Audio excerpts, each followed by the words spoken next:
국내외 코로나19 상황과 이슈 전문가와 함께 살펴보죠. 서울대우 중앙대 약학대학 교수와 함께 하겠습니다. 교수님, 오늘도 1,200명대 확진자가 나왔습니다. 어떻게 보고 계십니까, 현재 상황? 예, 확진자 상황이 그렇게 좋지는 않습니다. 우선 하나는 확진자가 생각만큼 빠른 속도로 감소하고 있잖아요. 제 생각으로는 어제도 말씀드렸습니다만 지난주에 1,615명이 거의 피크로 보이기는 합니다. 그래서 좀 떨어질 걸로 예상하고 있는데 이렇게 빨리 떨어지지는 않고 있습니다. 오늘은 1,278명이 나왔는데요. 검사 건수는 49,000건 정도 되니까 거의 5만 건에 육박하면서 평일로 회복됐다 이렇게 볼 수는 있는데 언제나 주말 효과가 화요일까지 유지가 되기 때문에 수목금토 내일이 이제 굉장히 중요하다 이렇게 볼 수 있는데요. 오늘 대비 내일은 아마 1,350명에서 많이 나오면 1,400명 정도 나올 것 같습니다. 그러면은 지난주에 1,615명이 피크라고 할 때 줄어든 게 뭐 한 많아봤자 200명 수준 정도밖에 안 줄어드는 것이거든요. 그러니까 이게 이제 생각만큼 빨리 줄어들고 있지 않다는 거죠. 아무래도 젊은 층의 감염이 확산이 되면서 이분들이 중증이나 증상을 나타내기보다는 경증이나 무증상이 많으니까 우선 본인들이 몰라서 계속 조용한 전파를 일으키는 것으로 보이고 확진자 수가 너무 많아지게 될 경우에는 역학조사가 잘 일어나기가 어렵습니다. 그러니까 확진자 수가 적으면은 역학조사를 해서 다 찾아낼 수 있는데 그렇지 못하다고 하는 점이 있죠. 또 하나는 어제도 또 오늘도 마찬가지로 비수도권이 32.9%로 동일합니다. 그러니까 확산 상황이 비수도권까지 확대되고 있다 이렇게 볼 수 있으니까 여전히 좀 주의를 기울여야 되고요.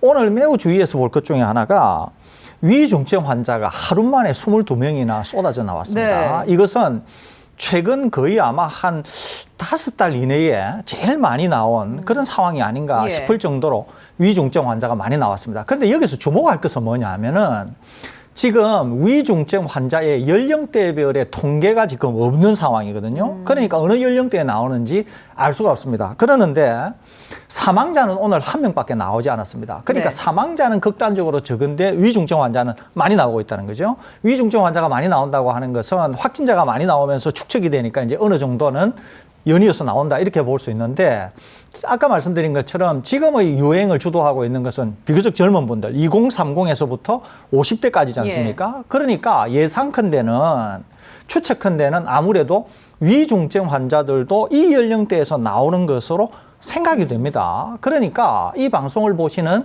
젊은 분들께서는 아직 백신 접종을 하지 않은 특히 젊은 분들께서는 감염이 될 때는 꼭 안전하다, 젊기 때문에 위중증으로 빠지지 않는다 이렇게 볼 것만은 아니라는 거죠. 그렇기 때문에 위중증 환자가 너무 많이 나오고 있다는 점, 또 확진 상황이 통제는 되고 있습니다만 빠른 상황으로 호전되고 있지 않다고 하는 점, 이런 점을 각별히 유념해야 될 그런 상황에 있다 이렇게 이해하시는 게 좋겠습니다. 50대에서 위중증 환자로 넘어가는 그 비율이 2%에서 3% 정도라고 하더라고요. 그리고 20, 30대 같은 경우에는 0.2%에서 0.3%. 비율적으로도 확진자가 많이 나오면 그만큼 수치적으로도 일단 넘어갈 수밖에 없는 비율이 있기 때문에 내가 젊다고 해서 안심해서는 안 될 것 같습니다. 그렇죠? 예, 그렇습니다.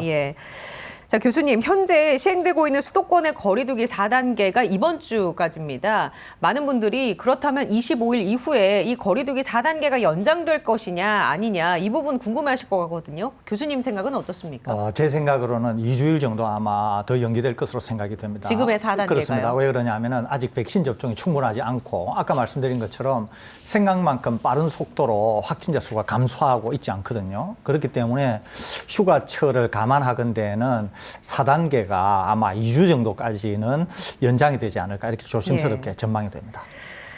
백신 상황을 좀 체크해 볼 텐데 어제 하루 백신 접종자 1차 맞은 분들이 15만 명을 넘었습니다. 그리고 이제 1차 누적 접종자가 1,600만 명을 넘어서 인구 대비 31.7%인데요.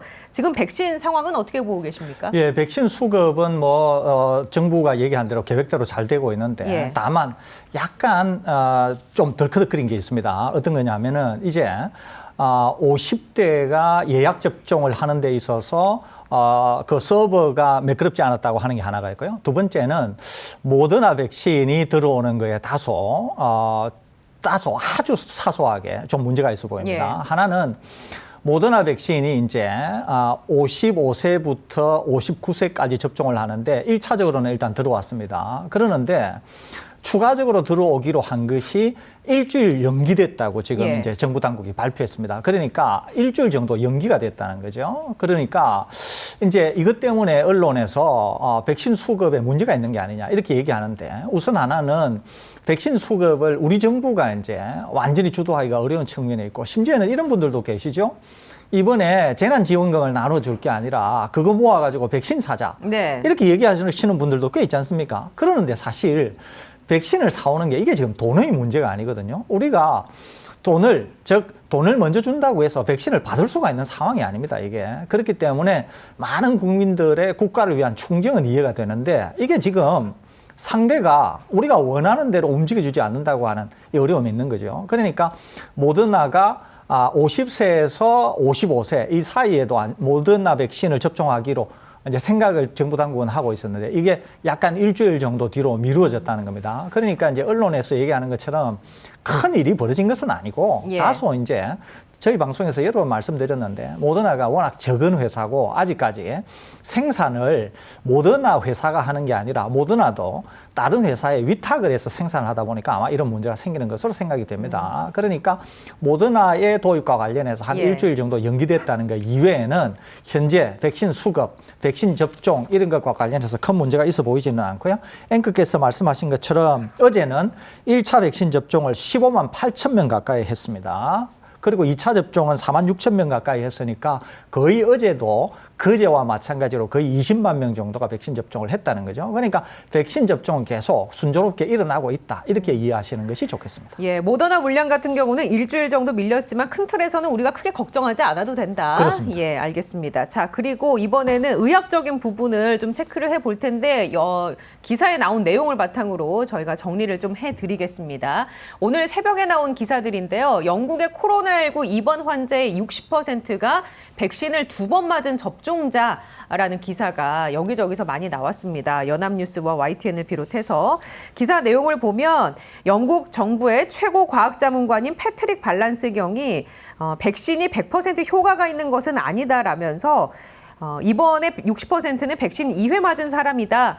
라고 얘기한 것을 인용해서 이제 보도를 했는데요. 근데 이 기사의 소스를 제공한 패트릭이 다시 트위터를 날렸습니다. 입원한 사람의 입원한 사람의 60%가 백신을 안 맞은 사람들이라고 다시 정정 트윗을 그렇습니다. 날렸거든요. 예, 이 부분과 관련해서 교수님이 좀 정리를 해주시죠. 깔끔하게. 예, 우선 하나는 이제 패트릭 밸런스 경이 영국의 이제 과학 고문이신 분인데요. 이분이 이제 어제 언론 인터뷰를 하면서 이제 말 실수를 하신 겁니다. 그러니까 현재 영국에서 입원하고 있는 환자들의 거의 60%가 백신을 2회 접종한 사람이다. 이렇게 얘기한 거예요. 그런데 이제 이게 어떤 실수냐면은 60%가 백신을 전혀 한 번이라도 안 맞은 백신을 전혀 접종하지 않은 사람이 전체 입원자의 60%다. 이렇게 돼야 되는데 예. 완전 거꾸로 말씀을 하신 거예요. 그래서 본인이 이제 트위터에 정정하는 내용을 올렸습니다. 그런데 일단 전 세계, 우리나라를 포함해서 다른 나라는 정정하기 전에 일단 나간 거예요. 그러니까 우리나라 언론도 하나같이 영국에서 백신 접종을 2회 한 사람들의 무려 60%가 입원을 한대. 이렇게 된 거예요. 이게 예. 사실이 아니라고 하는 것을 이제 패트릭 밸런스 경이 정정을 했습니다. 그러면 이제 질문은 이거잖아요. 저는 이제 궁금한 게 그러면 나머지 40%는 백신을 맞은 사람들인가 궁금해지거든요. 그렇죠. 우선은 이제 그렇게 이해가 될 수 있잖아요. 예. 그러니까 이분 말씀이 맞다고 하면 그러면은 나머지 40%는 백신을 접종했다. 즉 백신을 1회 또는 백신을 2회 접종한 사람 중에서 40%가 입원했다. 이렇게 우리가 추론할 수 있는 예. 거잖아요. 그러면은 이제 계산을 해보자는 거예요. 영국이 요즘에 많이 나올 때 확진자가 5만 명 정도 나오거든요. 그러면 5만 명의 20%면은 5만 명의 40%면은 2만 명이겠죠. 예. 2만 명? 그러면은 2만 명이 입원한다. 이렇게 볼 수 있는 거잖아요. 이분 말씀이 맞다고 하면 네. 그러면 2만 명이 1회 접종 또는 2회 접종을 했다는 거잖아요. 그런데 요즘에 영국에서 하루 사망자가 얼마 나오느냐 하면은 25명에서 40명 수준을 오르락내리락 하고 있거든요. 그러니까 그냥 최대 40명 나왔다고 보자 이거죠. 네. 그러면은 2만 명에서 40명이면은 치명률이 얼마냐 하면은 0.2%거든요.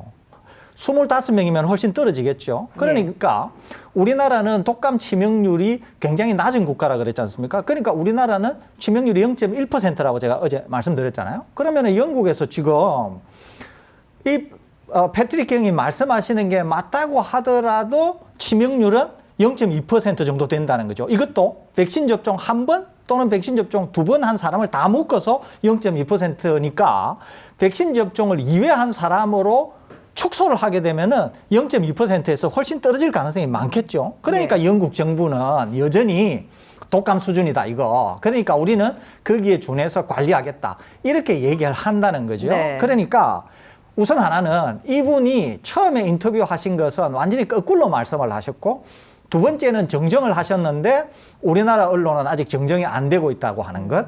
그다음에 이분이 확실히 백신 접종이 얼마다라고 얘기는 안 했지만 이분 말씀하신 원문을 가지고 추정을 해 보건대 그럼에도 불구하고 여전히 영국 상황은 지금 독감 수준, 겨울에 독감 수준이기 때문에 영국 정부가 지금의 기조를 그대로 밀고 나가려고 한다. 이렇게 읽을 수 있을 것으로 생각이 됩니다. 자, 그렇다면 이런 질문을 드릴 수밖에 없습니다. 5만 명이 나왔어요. 그런데 백신 접종을 한 번 또는 2번 한 사람들이 2만 명가량이 입원을 했고 그중에 치명률이 한 0.2% 정도라고 한다면 2만 명이 입원한 수치도 적지는 않잖아요, 이게. 그리고 의료체계 부담으로 이어질 수도 있고 이 부분은 어떻게 보십니까? 그러니까 이제 저는 이분이 말씀하신 것과 이분이 정정하신 것을 가지고 액면 그대로 받아들이면서 추론을 한 것이거든요. 그런데 이제 사실은 제가 아까는 말씀을 안 드렸는데 이 말씀을 액면 그대로 믿기는 어렵다는 거죠. 왜 그러냐 하면은 자, 전적으로 지금 영국의 보건장관이 아스트라제네카 백신을 2회 접종을 하고 감염이 되셨잖아요. 이분 때문에 밀접 접촉을 한 영국의 총리와 재무장관이 다 같이 지금 자가격리를 하고 있지 않습니까? 심지어는 영국 총리는 예전에 한번 감염이 되셨다가 상당히 위험한 고비를 넘기고 회복되시기도 하신 분이세요. 그러니까 영국 총리는 더 이상 위험한 상황이 되지는 않을 것 같습니다. 본인이 회복도 되셨고 백신 접종도 하셨기 때문에. 그러는데 자, 지금 영국의 보건장관에 초점을 맞춰보자는 거죠. 영국의 보건장관은 아스트라제네카 백신을 2회 접종을 하고 감염이 되셨는데 이분이 입원을 한 게 아니라 자가에서 지금 격리되어서 자가에서 소위 말해서 능동 감시 형태를 하고 있거든요. 그러면서 이분이 뭐라고 얘기를 했냐면 보건장관이 나는 백신 접종이 2번이 되었는데도 불구하고 돌파 감염으로 감염이 됐지만 집에서 자가 격리를 하는데 나는 상당히 지금 경증을 앓고 있다. 이렇게 얘기를 하셨거든요. 그러면서 이분이 많은 영국의 젊은 분들 중에서 접종 안 하신 분들에게 백신 접종을 강력히 권고를 하게 됩니다. 그러니까 이걸 다 묶어가지고 패트릭 경이 말씀하신 걸로 돌아가 보면은 백신 접종을 안 한 사람이 60%가 맞더라고 하는 거는 맞는데 이분이 백신 접종을 한 사람에 대해서는 얘기를 안 했잖아요. 그런데 우리는 그 말씀을 가지고 그냥 추론을 해서 40%가 백신 접종을 안 했을 거다. 그리고 40%가 입원을 했을 거다. 이렇게 추론을 한 거잖아요. 그러는데 다 묶어서 얘기하면은 실제로 백신 접종을 한 사람 중에서 입원한 비율은 훨씬 낮아 보입니다. 또 백신 접종을 해서 돌파 감염인 경우에는 대부분 우리가 알고 있는 것처럼 무증상이나 경증에 이르기 때문에 실제로 입원한 경우는 굉장히 낮을 것으로 보입니다. 그렇기 때문에 이런 여러 가지 상황을 얘기하면은 역시 백신은 여전히 강력한 보호 효과를 갖고 있고 지금의 상황, 적어도 영국에서 많은 확진자가 나옴에도 불구하고 영국 상황을 그나마 치명률에서 통제를 하고 있는 거의 강력하면서 유일한 수단은 백신이다. 이렇게 볼 수 있을 것 같습니다. 오히려 영국이 하루에 만일에 2만 명 정도가 입원을 한다 이러면은 의료 체계가 거의 완전히 마비될 상황일까요? 그러는데 제가 왜 아까 패트릭 경이 말씀하신 것을 액면 그대로 안 믿는다고 하느냐 하면은 또는 패트릭 경이 실제로 백신 접종을 한 사람이 얼마나 입원한다고 하는 거는 얘기를 안 했다 그랬잖아요. 그렇기 때문에 실제로 2만 명, 3만 명 이렇게 입원을 할 경우에는 정말 어려워지는 것이거든요. 그렇기 때문에 오히려 제가 말씀드린 것, 패트릭 경이 말씀하신 것보다 제가 말씀드린 것이 보다 더 합리적이고 설득력이 있지 않나 하는 관점에서 여전히 영국을 보호하고 있는 것은 백신 접종이다. 이렇게 이해할 수 있을 것으로 생각됩니다. 그렇다면 언론들은 이렇게 다시 보도를 해야겠네요. 영국의 코로나19 입원의 60%는 백신을 맞지 않은 사람들, 그리고 백신을 맞으면 경증으로 갈 확률이 높다. 이런 식으로 제목을 달아야겠군요. 그렇습니다. 그렇게 보도하는 것이 보다 더 합리적이고 정확할 것으로 생각이 됩니다.